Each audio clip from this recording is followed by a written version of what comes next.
السلام علیکم ورحمۃ اللہ وبرکاتہ۔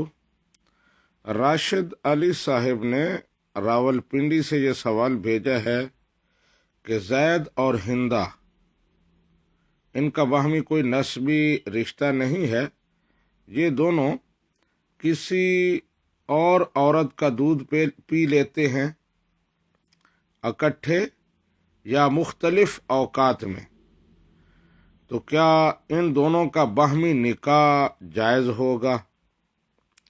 جی راشد علی صاحب، یہ دونوں جب ایک عورت کا دودھ پئیں گے تو رضاعی بھائی اور بہن بن جائیں گے، اور ان کا باہمی نکاح کسی بھی صورت میں جائز نہیں ہوگا، چاہے وہ ایک ہی وقت میں دودھ پئیں یا مختلف اوقات میں ایک ہی عورت کا دودھ پئیں، تو حکم ایک ہی ہے۔ ھذا ما عندی واللہ ورسولہ اعلم۔